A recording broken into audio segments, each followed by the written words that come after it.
Last night we spent quite a bit of time talking about the problem, talking about the physical allergy that ensures we can't safely drink, talking about the obsession of the mind that ensures that we can't keep from drinking. And the ultimate conclusion to that was, if you can't safely drink without getting drunk, and if you can't keep from drinking, then you've become absolutely powerless over alcohol. And most certainly our lives have become unmanageable. If not at that time, we just keep on drinking, and after a while they will be for sure. So this morning we're going to look at an example of a guy that had that problem. A good textbook never tells you anything anyhow, but what it don't back it up with more information.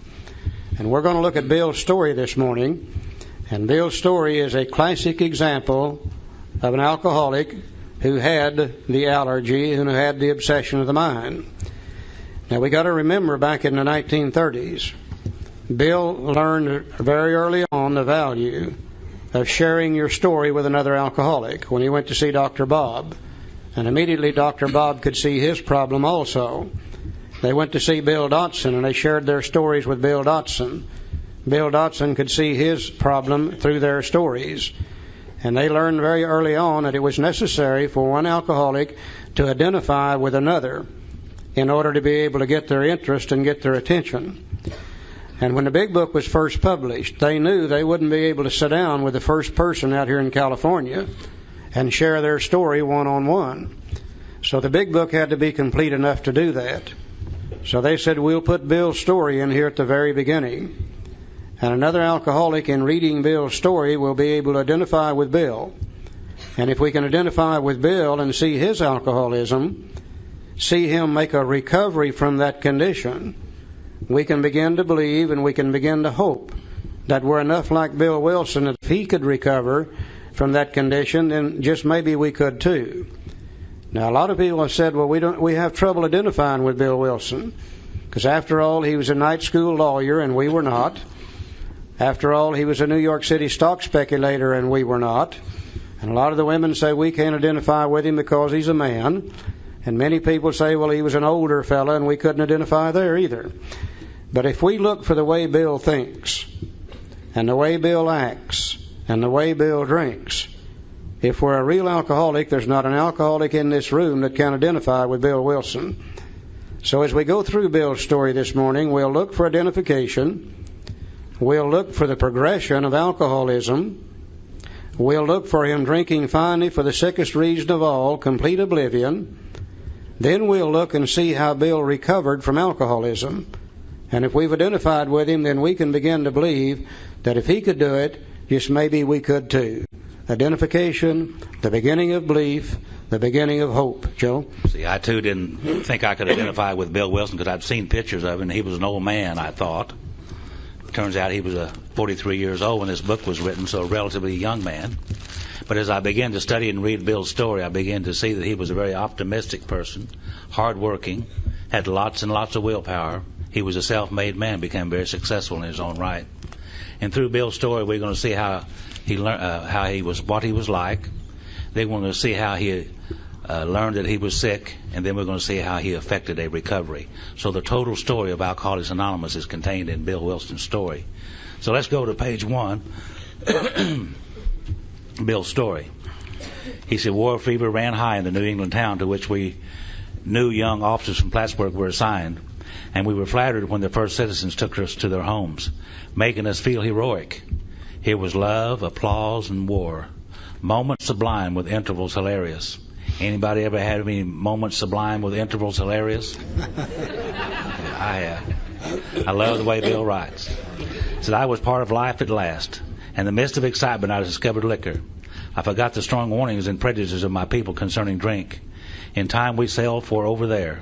I was very lonely and again turned to alcohol. We landed in England. I visited Winchester Cathedral. Much moved, I wandered outside. My attention was caught by a doggerel on an old tombstone. Said, here lies a Hampshire grenadier who caught his death drinking cold small beer. A good soldier never forgot whether he dieth by musket or by pot. Now, when he said or by pot, he's not referring to this wacky weed. He's talking about a pot of beer. That's the way they used to drink it over in England at that time. He said, ominous warning, which I failed to heed. 22 and a veteran of foreign wars, I went home at last. I fancied myself a leader, for had not the men of my battery given me special token of appreciation? My talent for leadership, I imagined, would one day place me in the head of vast enterprises of which I would manage with the utmost assurance. He said, I took a night law course and obtained employment as an investigator for the surety company. The drive for success was on. I proved to the world that I was important. I already identify with Bill Wilson. That seems to be one of the main characteristics behind every alcoholic I've ever known. That great drive for success was on. I'd prove to the world that I'm important also. That seems to be the driving force behind each one of us. He said, my work took me about Wall Street, and little by little I became interested in the market. Many people lost money, but some became very rich. Well, why not I? I studied economics and business as well as law. Potential alcoholic that I was, I nearly failed my law course. At one of the finals, I was too drunk to think or to write. Though my drinking was not yet continuous, it disturbed my wives. I can identify with Bill. So we had long talks when I would still her forebodings by telling her that men of genius conceive their best projects when drunk. I have no trouble identifying with Bill Wilson. That the most majestic constructions of philosophic thought were so derived. Charlie said last night we make our living selling fast talk to slow-thinking people, and Bill's trying to do some of that here, but we all know that Lois didn't buy that. He said by the time I'd completed the course, I knew the law was not for me. The inviting maelstream of Wall Street had me in its grip. Business and financial leaders were my heroes. Out of this alloy of drink and speculation, I commenced to forge the weapon that will one day turn in its flight like a boomerang and all but cut me to ribbons. Living modestly, my wife and I saved $1,000. It went into certain securities, then cheap and rather unpopular. I rightly imagined that they would someday have a great rise. I failed to persuade my broker friends to send me out looking over factories and managements, but my wife and I decided to go anyway. I had developed a theory that most people lost money in stocks through ignorance of markets. I discovered many more reasons later on. Now, Bill is referring to a time back in the 1920s when the stock market was on a roll. Just about everybody that dealt with stocks was making money. All you had to do is buy them and hold on to them, let them go up in price, sell them, take your profits, buy some more. Everything was done on about a 10% margin. Everything was pure speculation. Bill really became one of the first investment counselors on Wall Street. He began to say, look, sooner or later this bubble is going to burst. Sooner or later we're going to have to start making our decisions based on fact rather than speculation. He went to the people who had the money, and he said, I don't have the money to do this, but if you guys would back me financially, I'll leave New York City and I'll start visiting these companies. And I'll look at the plants, and I'll talk to the employees, and I'll examine the books wherever I can. And I'll write up reports and send them back in here. And we'll start making our decisions whether to buy or not based on fact. And they said, nah, Bill, we don't need that kind of information. We're making about all the money we want to make anyhow. And you know how we alcoholics are. If we get a good idea, stubborn as hell, we're going to carry it out one way or the other. He said, to hell with them. I don't need them anyhow. I'll just go do this on my own. He said we gave up our positions and off we roared on a motorcycle. The sidecar stuffed with tent blankets, a change of clothes, 3 huge volumes of a financial reference service. Our friends thought a lunacy commission should be appointed. Perhaps they were right. I had had some success in speculation, so we had a little money. But we once worked on a farm for a month to avoid drawing on our small capital. That was the last honest manual labor on my part for many a day. We covered the whole eastern United States in a year. At the end of it, my reports to Wall Street procured me a position there and the use of a large expense account. The exercise of an option brought in more money, leaving us with a profit of several $1,000s for that year. Bill and Lois, traveling on the motorcycle, living in the tent, went up and down the eastern seaboard of the United States, and he wrote up reports on approximately 100 of the largest companies in the eastern states, sent them into New York City.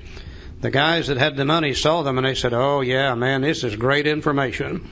Immediately they put Bill on the payroll, gave him a large expense account. He exercised an option, made a good profit. For the first time in his life, he's got something. He came from a little town called East Dorset, Vermont. He had never had anything before in his life. Here's how he feels. For the next few years, fortune threw money and applause my way. I had arrived. God, how many of us have done the same kind of things Bill did? My judgment and ideas were followed by many to the tune of paper millions. The great boom of the late 20s was seething and swelling. Drink was taking an important, exhilarating part in my life. There was loud talk in the jazz places uptown. Everyone spent in thousands and chattered in millions. Scoffers could scoff and be damned. I made a host of fair weather friends. And here's Bill now back in New York City, on top of the heap. He's making money for himself and a lot of other people. He's drinking also, but drinking is not a problem right now. It's a very exciting thing, and Bill is really, really, really becoming a success at what he wanted to be. We also know, though, that if he's alcoholic, his drinking is going to get worse because it is a progressive thing. Let's see where he goes now from the top of the heap. He said, my drinking assumed a more serious proportions, continuing all day and almost every night. The remonstrances of my friends terminated in a row, and I became a lone wolf. How many of us have done the same thing, Bill? But people begin to say to Bill, you're drinking too much. Bill, you're costing us money. Bill, why don't you cut back? Bill, why don't you quit? And once again, rather than even consider that, Bill said, to hell with them. I don't need them. He begins to operate on his own now. I have no problem identifying with Bill Wilson. So there were many unhappy scenes in our sumptuous apartment. There had been no real infidelity, for loyalty to my wife helped at times by extreme drunkenness kept me out of those scrapes. Now, I've always believed about everything Bill wrote, but I'm not sure about that. You see, we have a book in AA called As Bill Sees It, and now and on they have a book called As Lois Remembers. A whole lot different. They're not exactly the same either. Let's go over to page 4, first paragraph. Now here's old Bill. He's making lots of money. He's doing well. He's got lots of willpower, lots of hope for the future, hardworking, optimistic, a self-made man. On page 4 it said, abruptly in October 1929, hell broke loose on the New York Stock Exchange. After one of those days of inferno, I wobbled from a hotel bar to a brokerage office. It was 8 o'clock, 5 hours after the market had closed. The ticker still clattered. I was staring at an inch of tape which bore the inscription XYZ 32. It had been 52 that morning.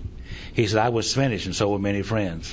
The papers reported men jumping to the death from towers of high finance. He said that disgusted me. I would not jump. I went back to the bar. Bill had a solution for that, didn't he? My friends had dropped several million since 10 o'clock. Well, so what? Tomorrow was another day. And as I drank, that old fierce determination to win came back. How many of us have done the same thing? Could come out of the jailhouse, the divorce court, the hospital, or wherever, low, sad, depressed, stop off in the bar, have a couple of drinks, and as the alcohol courses through our veins, we say, we'll show them. By God, they're not going to treat us that way. And we're off and we're running again. That old fierce determination to be somebody, to show them. Next morning, I telephoned a friend in Montreal. He had plenty of money left and thought I'd better go to Canada. You know, Bill was a drunk. He wasn't stupid. He knew where the money was, so he went to Canada. By the following spring, we were living in our custom style. I felt like Napoleon returning from Elba. No St. Helena for me. But drinking caught up with me again. My generous friend had to let me go, and this time we stayed broke. Now we see our drinking progressing to the point where we can no longer even hold a job. We went to live with my wife's parents. I found a job, then lost it as a result of a brawl with a taxi driver. Mercifully, no one could guess that I was to have no real employment for 5 years or hardly draw a sober breath. My wife began to work at a department store, coming home exhausted to find me drunk. I became an unwelcome hanger-on at brokerage places, people where he used to be the fair-haired boy, where he used to make lots of money for lots of people. He goes in there now and they're saying, Bill, we'd rather you didn't come in here today. You're about half drunk and you don't look good and you're smelling bad. You're embarrassing in front of our customers. Please move right on down the street. Certainly, we can see the progression of alcoholism. We've gone from excitement to now then we've gone to the point where it controls us completely. No longer hold a job. Nobody wants us around anymore. It starts to get worse. Liquor ceased to be a luxury. It became a necessity. Now we're drinking for an entirely different reason. We're drinking now because we absolutely have to drink in order to live. No fun left anymore. No excitement. Drinking in order to be able to live. Bathtub chin, 2 balls a day, and often 3 got to be routine. Sometimes a small deal would net a few $100s, and I would pay my bills at the bars and delicatessens. Now this went on endlessly, and I began to waken very early in the morning shaking violently. A tumbler full of gin followed by a half dozen bottles of beer would be required if I were to eat any breakfast. Nevertheless, I still thought I could control the situation. Remember last night Dr. Silkworth said we really cannot differentiate the true from the false. To us, what we're doing is normal. We see Bill's life going to hell in a handbasket already. Bill can't see that. He thinks he can still control the situation. Let's see where he goes on control. Things are real bad in Bill's life, but it says gradually things got worse. The house was taken over by the mortgage holder, my mother-in-law died, and my wife and father-in-law became ill. He said, then I got a promising business opportunity. Stocks were at a low point of 1932, and I had somehow formed a group to buy. I was to share generously in the profits. Then I went on a prodigious bender, and that chance vanished. This is a story within itself. The people who had the money knew how good Bill was at putting these deals together. And they came to Bill and they said, Bill, we've got a proposition for you. We've got an opportunity to not only make money for us, but make money for you. And if you can stay sober, we'd like for you to handle this thing. And Bill said, don't you worry about that drinking. He said, I'm through with that drinking. You'll not have to worry about that. And he worked for a matter of months putting this deal together. And a few days before it was to be successfully completed, one night, they're all sitting around in a hotel room talking about this. Somebody passes around a bottle of Applejack. This was back during the days of Prohibition. It came to Bill and he said, no, thank you, I'm not drinking anymore. After a while it came back to him and the guy next to him said, Bill, you don't understand what this is. He said, this is the finest Applejack in the world. It is called Jersey Lightning. You better have a drink. And Bill's mind said, I've never tasted any Jersey Lightning. No more thought than that. He reached out, grabbed the bottle, took a drink, triggered the allergy, couldn't sober up, blew the whole deal. Now the importance in it lies within the next statement. He said, I woke up. This had to be stopped. I saw that I could not take as much as one drink, or I was through forever. Before then, I'd written lots of sweet promises, but my wife happily observed that this time I meant business, and so I did. For the first time, Bill could differentiate the true from the false. For the first time, he could truly see what alcohol was doing to him. And he did just like all the rest of us. He trotted out his willpower, and he said, sick 'em, Will. We're through with that drinking. We'll never drink again as long as we live. You know, they try to tell us we are weak-willed people. Don't you believe that. We are strong-willed people. Weak-willed people do not become alcoholic. Third time they vomit, they quit drinking. Alcoholic knows there's got to be some way to drink without puking. We damn near kill ourselves, you know. We got lots of willpower. See, but Bill doesn't know what we learned last night. Anytime there's a battle going on between the willpower and the obsession of the mind, the obsession of the mind is stronger than willpower, and it'll always win. That's how strong it is. Let's see what happened to him on willpower. He said, shortly after I came home drunk. There had been no fight. Where had been my high resolve? I simply didn't know. It hadn't even come to mind. Someone had pushed a drink my way and I'd taken it. He said, was I crazy? See, if his willpower's not working, then he begins to question his sanity. Am I just crazy? Is that it? He said, I began to wonder for such an appalling lack of perspective seemed near being just that. Now, renewing my resolve, I tried again. Some time passed and confidence began to be replaced by cocksureness. He said, I could laugh at the gin mills. Now I had what it takes. One day I walked into a cafe to telephone. In no time I was beating on the bar, asking myself how it happened. And as the whiskey rose to my head, I told myself I would manage better next time. But I might as well get good and drunk then, and I did. Anybody in here identify with Bill Wilson? Huh? So the remorse and horror and hopelessness of the next morning are unforgettable. The courage to do battle was not there. My brain raced uncontrollably. There was a terrible sense of impending calamity. I hardly dared cross the street lest I collapsed and be run down by an early morning truck, for it was scarcely daylight. An all-night place supplied me with a dozen glasses of ale. My writhing nerves were stilled at last. A morning paper told me the market had gone to hell again, well, so had I. The market would recover, but I wouldn't. That was a hard thought. Should I kill myself? No, not now. Then a mental fog settled down. Gin would fix that, so 2 bottles in the oblivion. See, Bill questioned he used his willpower, and that didn't work. He began to question his sanity, and that didn't work. And then he began to contemplate suicide. And then he was drinking for the sickest effect of all, total oblivion. And that's where we find Bill at this time. He said, the mind and body are marvelous mechanisms, for mine endured this agony 2 more years. Sometimes I stole from my wife's slender purse when the morning terror and madness were on me. Again, I swayed dizzily before an open window or the medicine cabinet where there was poison, cursing myself for a weakling. There were flights from city to country and back and my wife and I sought escape. Then came the night when the physical and mental torture was so hellish, I feared I'd burst through my window, sash and all. Somehow I managed to drag my mattress to a lower floor lest I suddenly leap.